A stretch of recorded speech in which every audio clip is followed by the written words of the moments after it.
ये बात उन दिनों की है जब बुद्ध मरवन में अपना समय व्यतीत कर रहे थे। इस समय तक बुद्धि की प्रसिद्धि दूर दूर तक फैल चुकी थी। बहुत दूर दूर से लोग अपनी चिंताओं और परेशानियों का समाधान खोजने बुद्ध के पास आते थे। ऐसे ही एक दिन जब बुद्धा मरवन में अपने शिष्यों को प्रवचन दे रहे थे, तो एक अधेड़ उम्र का व्यक्ति अपने 21 वर्ष के पुत्र को अपने साथ लिए बुद्ध की तरफ चला आ रहा था। जब यह प्रवचन स्थल के पास पहुंच गए तो एक नजर उन पर डाली और इशारे से बैठने के लिए कहा। जब प्रवचन समाप्त हो गया और सभी लोग वहां से चले गए तो बुद्ध ने उस व्यक्ति को अपने पास बुलाया और बैठने के लिए कहा। वहां चारों तरफ हरियाली छाई हुई थी। मौसम बहुत सुहाना था और तरह तरह के पक्षियों की आवाजें गूंज रही थीं। ऐसा नजारा देखकर उस व्यक्ति को अंदर से असीम शांति महसूस हो रही थी। इसके बाद बुद्ध ने उस व्यक्ति से आने का कारण पूछा, तो इस पर व्यक्ति ने कहा, यह तथागर मैं 2 दिन की लंबी यात्रा करके अपने पुत्र को आपसे मिलवाने लाया हूं। यह मेरा इकलौता पुत्र है और यह हर समय थका थका रहता है। ऐसा लगता है जैसे इसके अंदर कोई जान ही नहीं है, कोई प्राणी नहीं है। इसका स्वभाव भी काफी चिड़चिड़ा हो गया है। अगर हम इससे कुछ भी कहते हैं तो यह हमारी छोटी छोटी बातों पर गुस्सा हो जाता है। इसके देखने की क्षमता भी उम्र से पहले ही कमजोर हो गई है और इसके बाल भी सफेद पड़ने लगे हैं। इतनी कम उम्र में इतनी बड़ी उम्र का लगना मुझे तो कुछ समझ नहीं आ रहा। किसके साथ हो, क्या रहा है तथागर? मैं अपने पुत्र के स्वास्थ्य को लेकर बहुत चिंतित हूं। जब मैं अपने पुत्र को वैद्य जी के पास लेकर गया तो उन्होंने कुछ औषधि दी और कहा, अपने पुत्र को तनाव कम लेने के लिए कहो। वो अपने दिमाग में बहुत अधिक तनाव लेता है, इसीलिए उसकी ऐसी हालत हो गई है। लेकिन मुझे उनके बहुत समझाने के बाद भी तनाव का मतलब समझ नहीं आया। मुझे नहीं पता कि तनाव होता क्या है, ये किन कारणों से आता है और उसे कैसे अपने पुत्र के दिमाग से निकालूं। लेकिन मुझे सबसे पहले तो ये समझना है कि तनाव होता क्या है। इसीलिए तथागत मैं आपके पास आया हूं। कृपया आप मेरी समस्या का समाधान कीजिए। यह सुन बुद्ध उसके पुत्र को बड़े ध्यान से देखते हैं, उसके चेहरे को देखते हैं, उसकी आंखों को देखते हैं और फिर उसके हाथों की नब्ज को भी देखते हैं। यह सारी विधि करने के पश्चात बुद्ध उस व्यक्ति से कहते हैं, तनाव लेना तो कोई नहीं चाहता, लेकिन फिर भी यह तनाव लोगों के दिमाग को दीमक की तरह पकड़ लेता है और व्यक्ति जान भी नहीं पाता कि वह तनाव में जी रहा है।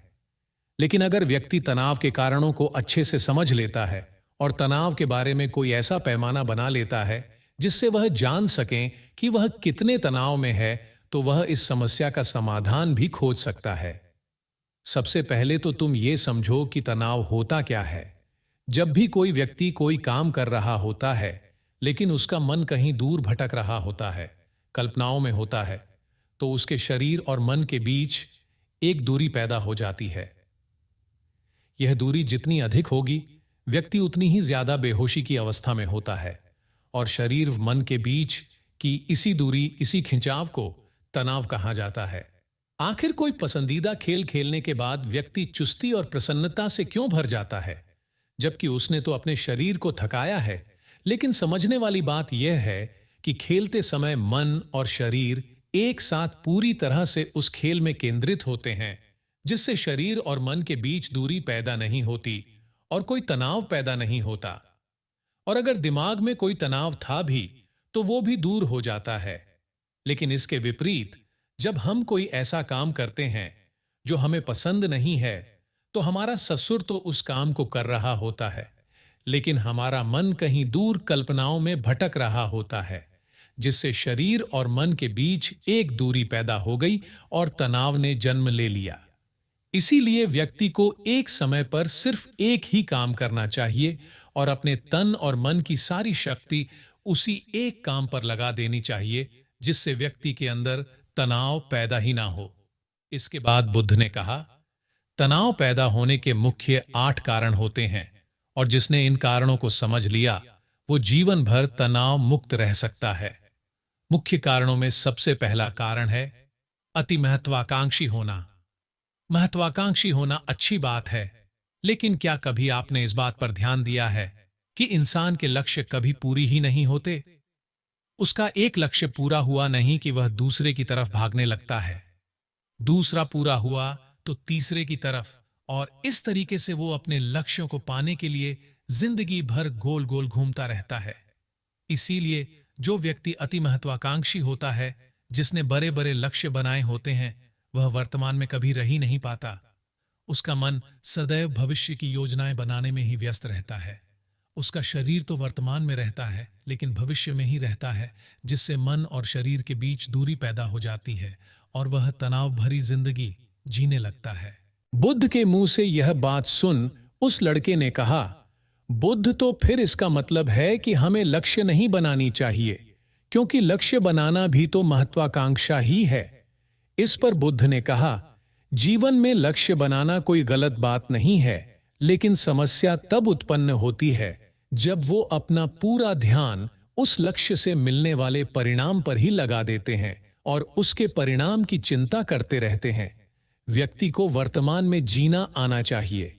आप लक्ष्य बनाइए और उस लक्ष्य की प्राप्ति के लिए कड़ी मेहनत करिए, लेकिन साथ ही साथ आपको इस बात का भी ज्ञान होना चाहिए कि आप अभी वर्तमान में जी रहे हैं और वर्तमान ही सत्य है। बुद्ध ने आगे कहा, तनाव का दूसरा सबसे बड़ा कारण है ईर्ष्या। जब व्यक्ति ईर्ष्या और जलन से भर जाता है तो उसका मन अंदर से सड़ने लगता है। ईर्ष्या एक आंतरिक घाव है। आंतरिक घाव यानी मन का घाव। व्यक्ति के शरीर का घाव तो भर सकता है, लेकिन मन का घाव कभी नहीं भर सकता। इसीलिए व्यक्ति को दूसरे की खुशी और तरक्की से कभी ईर्ष्या नहीं करनी चाहिए, क्योंकि तनाव का कारण है। इसके बाद बुद्ध ने तनाव का अगला कारण बताते हुए कहा कि आरुषिपूर्ण काम करने से भी मन में तनाव पैदा होता है। जो काम करना हमें पसंद ही नहीं है, जिसका मेन हमारी रुचि ही नहीं है, उस काम में हमारा मन लग ही नहीं पाएगा। हमारा शरीर तो वही बैठा रहेगा, लेकिन हमारा मन कल्पनाओं की उड़ान भरेगा, जिससे शरीर और मन के बीच दूरी पैदा हो जाती है और व्यक्ति तनावग्रस्त हो जाता है। इसीलिए इंसान को हमेशा अपनी रुचि के अनुसार ही कार्य करनी चाहिए। अगर व्यक्ति ने यह पता कर लिया कि उसे कौन सा काम करना पसंद है और वो उसी काम को अपने जीवन का लक्ष्य बना लेता है, तो फिर वो काम उसके लिए काम नहीं बल्कि खेल बन जाता है। फिर बुद्ध ने कहा, तनाव का चौथा कारण होता है किसी दूसरे से अच्छा रखना।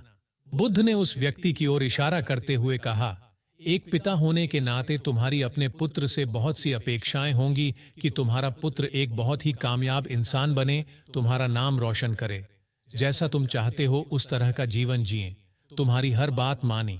लेकिन क्या आज तक कभी किसी की सारी अपेक्षाएं पूरी हुई है? जब भी कोई व्यक्ति किसी दूसरे से कोई अपेक्षा रखने लगता है तो वो अनजाने में अपने लिए तनाव पैदा करने लगता है। जरा सोचो कि अगर तुम्हारा बेटा तुम्हारे अनुसार काम नहीं कर रहा और वो नहीं बन पा रहा जो तुम उसे बनाना चाहते हो, तो निश्चित रूप से तुम्हारे दिमाग को तनाव पकड़ लेगा। तुम तनाव से भरा जीवन जीना शुरू कर दोगे और इस तनाव के बस में आकर तुम ऐसा व्यवहार करोगे, ऐसी बातें करोगे कि तुम्हारा अपने पुत्र के साथ संबंध और भी खराब होता चला जाएगा। इसीलिए व्यक्ति को जितना हो सके उतनी कम अपेक्षाएं दूसरों से रखनी चाहिए, और अगर पूरी तरह से तनाव मुक्त रहना है तो दूसरों से अपेक्षा रखना ही बंद कर दो। इसके बाद बुद्ध ने कहा कि शारीरिक कष्ट भी इंसान के तनाव का एक कारण होता है। जब व्यक्ति किसी शारीरिक पीड़ा से गुजर रहा होता है तो उसका पूरा ध्यान बस अपने उस शारीरिक दर्द पर होता है और वो पूरे दिन बस उसी के बारे में सोचता रहता है, जिससे उसका मन दुख के विचारों से भर जाता है और ऐसी स्थिति में व्यक्ति तनावग्रस्त रहने लगता है। ये सुन उस व्यक्ति ने कहा कि हे बुद्ध, शारीरिक दुख तो किसी भी व्यक्ति को हो सकता है, तो फिर क्या हुआ? व्यक्ति जीवन भर तनाव में ही जिएगा। इसका जवाब देते हुए बुद्ध ने कहा कि इंसान को यह बात समझनी चाहिए कि हमारा जीवन दुखों का आधार है। जैसे जैसे हमारा जीवन आगे बढ़ता है, इसमें दुख आते हैं, बीमारियां आती हैं और फिर अंत में मृत्यु भी आती है। तो बीमारियां इंसान के जीवन का अभिन्न अंग है, कोई इनसे बच नहीं सकता।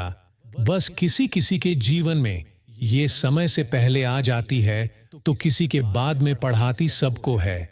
जब इंसान का मन इस बात को अच्छे से समझ लेगा तो फिर वह अपनी बीमारी के बारे में सोच सोच कर ज्यादा तनाव नहीं लेगा, क्योंकि यह हमारे जीवन का अभिन्न हिस्सा है और इसके लिए व्यक्ति को शारीरिक रूप से भी अभ्यास करते रहना चाहिए। अपने जीवन में व्यायाम और स्वस्थ जीवन शैली को भी जगह देनी चाहिए ताकि उसका शरीर लंबे समय तक निरोगी रहकर सही से काम कर सकें। तनाव का अगला कारण होता है अपनी योजनाओं को समझने के लिए समय न देना। कुछ लोगों के दिमाग में कोई विचार आया नहीं है कि वो बिना सोचे समझे उस पर काम करना शुरू कर देते हैं और जब उस काम में उन्हें असफलता मिलती है तो वह तनाव से भर जाते हैं क्योंकि उन्होंने उस काम को शुरू करने से पहले उसके बारे में पूरी जानकारी इकट्ठा नहीं की थी। इंसान को कोई भी काम शुरू करने से पहले उसके अच्छे और बुरे परिणामों के बारे में ठीक से सोच विचार कर लेना चाहिए। इंसान को इस बारे में भी सोच लेना चाहिए कि अगर ये योजना सफल नहीं हुई तो फिर इसके बाद मैं क्या करूंगा। इसलिए व्यक्ति को अपनी योजनाओं को ठीक से समझने के लिए पूरा समय देना चाहिए ताकि बाद में उस योजना की वजह से तनाव पैदा ना हो। तनाव का सातवां सबसे बड़ा कारण होता है टाल मटोल करना, आज के काम को कल पर टालना। आप लोगों ने यह कहावत तो सुनी होगी कि आलसी इंसान के शरीर का सबसे बड़ा शत्रु है। इंसान आलस्य की वजह से आज के काम को कल के लिए टाल देता है और फिर काम को टालना उसकी आदत बन जाती है। काम को कल पर टालने वाले व्यक्ति का काम कभी भी समय पर पूरा नहीं हो पाता और अगर किसी तरह से पूरा हो भी जाता है तो वह उतना अच्छा नहीं हो पाता जितना अच्छा उसे किया जा सकता था और फिर यह बात व्यक्ति के अंदर तनाव पैदा करती है। लेकिन काम को टालना या काम को एकदम अंत समय पर करना एक आदत है, इसीलिए व्यक्ति ना चाहते हुए भी बार बार अपनी इस आदत का शिकार बन जाता है और काम को टालता रहता है और फिर जब काम की समय सीमा पास आ जाती है तो वह तनाव से भरकर काम को पूरा करने का प्रयास करता है। इसीलिए तनाव मुक्त रहने के लिए व्यक्ति को काम को टालने की आदत छोड़नी पड़ेगी और यह तभी संभव है जब व्यक्ति काम को समय से पहले खत्म करने का निश्चय करे। सबसे आखिरी और सबसे प्रमुख कारण जो तनाव का होता है वो है ज्यादा सोचना। लगातार सोचते रहना भी एक बीमारी है और ये उस व्यक्ति में सबसे ज्यादा पाई जाती है जो कपोल कल्पनाएं करता है, जो अतीत की घटनाओं और भविष्य की बातों के बारे में सोचता रहता है, जो बेवजह के अनुमान लगाता रहता है। इसीलिए व्यक्ति को ज्यादा सोचने की आदत पर लगाम लगाना चाहिए। इसके लिए जितना हो सके खुद को काम में व्यस्त रखना चाहिए और हर दिन ध्यान का अभ्यास करने को अपने जीवन का हिस्सा बना लेना चाहिए। बुद्ध के मुंह से यह सारी बातें सुनकर उस व्यक्ति ने हाथ जोड़कर कहा, बुद्ध, मेरा पुत्र तो अभी मात्र 20 वर्ष का ही है और इसमें अभी इतनी समझ भी नहीं है कि यह आपकी बताई सारी बातों का एक साथ पालन कर सकें। आप कृपया करके तनाव मुक्त रहने का कोई आसान सा तरीका बता दें जिससे मेरा बेटा उसका अनुसरण भी कर सके और तनाव मुक्त भी रह सके। उस व्यक्ति की यह प्रार्थना सुन बुद्धि ने कुछ सोचते हुए जवाब दिया, अगर तुम इतनी सारी बातों का पालन नहीं कर सकते तो इसके लिए एक बहुत ही आसान विधि है। तुम एक बार मैं एक काम को करने पर ध्यान लगाओ भी काम कर रहे हो, उस समय पर सिर्फ उसी काम को करो, सिर्फ उस पर ही अपना पूरा ध्यान लगाओ और अगर तुम्हारा मन इधर उधर भटक जाता है तो जैसे ही तुम्हें याद आए उसे वापस फिर उसी काम में लगा दो। ये सबसे आसान और अच्छा तरीका है तनाव मुक्त रहने का। जब तुम भोजन करो तो उस समय सिर्फ भोजन ही करो, उसके पूरे स्वाद का आनंद लो, उसी अनुभव करो। जब चलो तो अपना पूरा ध्यान सिर्फ चलने लगा दो। इससे तुम्हारा मन और तुम्हारा शरीर दोनों एक जगह पर केंद्रित रहेंगे। दोनों के बीच दूरी पैदा नहीं होगी जो कि तनाव का मुख्य कारण होती है।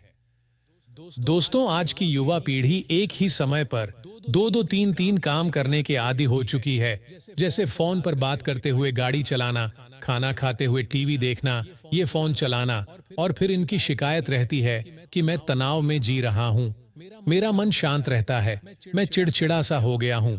जब कोई व्यक्ति एक ही समय पर तीन काम करेगा तो तनाव पैदा होना तो स्वाभाविक है, क्योंकि दिमाग तो एक समय पर पूरा ध्यान लगाकर सिर्फ एक ही काम कर सकता है। पूर्ण रूप से एक ही समय पर दो कामों पर ध्यान कभी नहीं लग सकता। इसीलिए जहां तक संभव हो सके, एक समय पर सिर्फ एक ही काम करने का प्रयास करें, वो भी पूरे ध्यान के साथ। दोस्तों, आशा करता हूं कि आपको इस वीडियो से काफी कुछ सीखने को मिला होगा।